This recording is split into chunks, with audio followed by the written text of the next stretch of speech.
people in the Gaza Strip. In 11 days, Israel killed more than 3,000 Palestinians, including 1,000 children, and injured many more, half of them women and children, by airstrikes directly hitting their homes. Israel has not spared a single Palestinian family in Gaza. Those who were not killed are injured. Those who are not injured are displaced. And those had thought found a safe haven in Al-Ahli hospital was massacred. Does this make Israel feel more secure now? Does this fulfill the need for unconditional support to Israel? According to the UN, families in Gaza have been bombed by Israel while in their homes or on their way in search for a safe place along damaged roads following an Israeli evacuation order that left hundreds of thousands of people scrambling for safety, but with nowhere safe to go.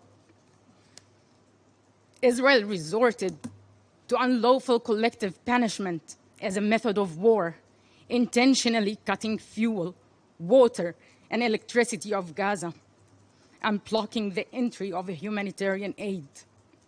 Entire residential neighborhoods have been razed to the ground. Homes, schools, UN facilities, health centers, hit by direct and intense Israeli airstrikes. Aid workers have been targeted and killed. Rescue teams are struggling to carry out their missions amid continuous airstrikes. Severe shortage of equipment and limited or with no connection to mobile networks. There's no power, no water, no fuel.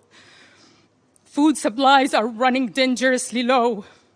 Hospitals, overwhelmed with patients and injured, are running out of medicine. Morgues are overflowing with bodies. Bodies are buried in mass graves. Israel ordered 22 hospitals in Gaza to evacuate, an order that WHO labeled as a death sentence for the sick and injured. This includes newborn babies in incubators. Mr. Chair, 2 million Palestinian people live in Gaza. Half of them are children. But Israel is dropping explosives as no civilian live there, and acting like everyone in Gaza deserves to be killed. The mass killing of civilians and the scale of destruction do not at all indicate a so-called collateral damage, but rather indiscriminate attacks against civilians. What is this, if not barbaric and brutal?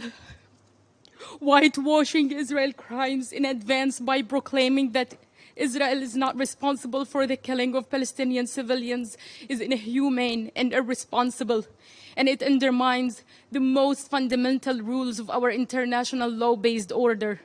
Those doing the killings are responsible for it. We call on you to stand against Israel's crimes, to stop the massacres against my people, to stop the epic human suffering, and to ensure respect for international humanitarian law. Mr. Chair, dear colleagues, one thing, only one thing that deserves your unconditional support: justice, not vengeance. Thank you. I thank the distinguished representative of the State of Palestine. I give the floor to Bolivia.